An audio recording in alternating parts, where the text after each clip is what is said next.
not many people realise, but I actually have an Irish accent. Some people realise. Sometimes I get Canadian, sometimes I get American, but it's certainly not what it was. So I have lived in Ireland for a long time. I was actually born in Melbourne, but raised in Ireland. I would consider myself Irish, probably 50%, even though I wasn't born there. The story goes, eldest of 5 to a single mother, went back to Ireland quite young, like very young. I would have been 7, 5 children under the age of 7, to live in a very, very, very rural part of Ireland in a very, very small cottage on the side of a very, very large mountain.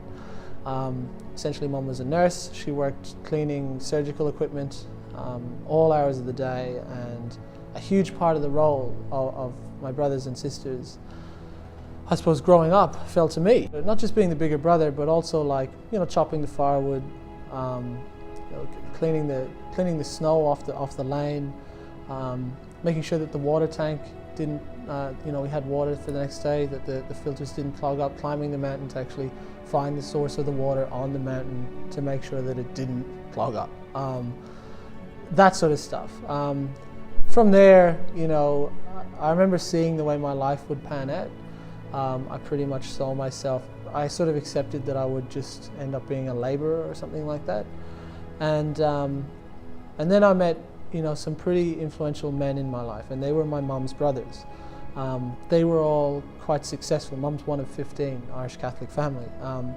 And they all went out and worked really hard and got really good results. So some of them, some would be bank managers or senior executives in several banks. Some would be telecommunications consultants, things like that. And I remember seeing these guys and thinking, I probably don't have to just be a slave to hard work.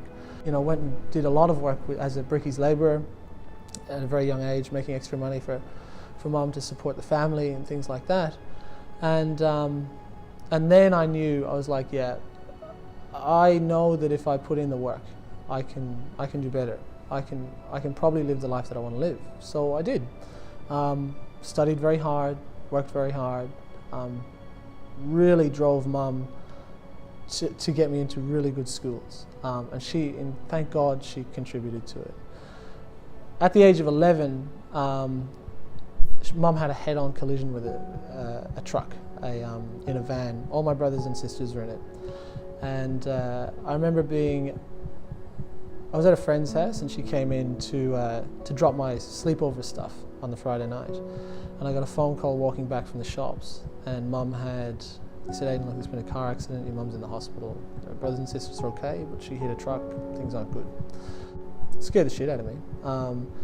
Went to the hospital, Mum didn't know who we were, stuff like that. And it was a pretty long road to recovery. It was a brain injury, pretty tough stuff. But Mum's good now, she's great. And it was then that I realised, I really, really realised the importance of family. It was at that point that immediately, there was as concerned as I was, as being the eldest kid, I had thoughts of, fuck, better go and, looks like I'm full-time moving bricks for Pat down the road, just got to feed the kids. That sort of, I was terrified. And then family just came in. It was just almost like we were just swooped up. And immediately, we didn't see Mum for a while, but every fortnight, there would be a new family member there to look after us, get us up in the morning, feed us, talk to us, let us know Mum's okay. And that went on for a long time. And it was then that I knew family is so, it doesn't matter who you are or what you do, if you don't have family, what's it for? And it was so important, that safety net, that love, that was huge. So I suppose, when I boil it all down, that's my big driver is family, is to be able to provide, not just for me and my family, but my family's family, and intergenerational stuff, so that I know the work that I put in now will support not just my children, but my children's children, and their children thereafter. And instill that in them, and then how do we give that to others? That's really important to me.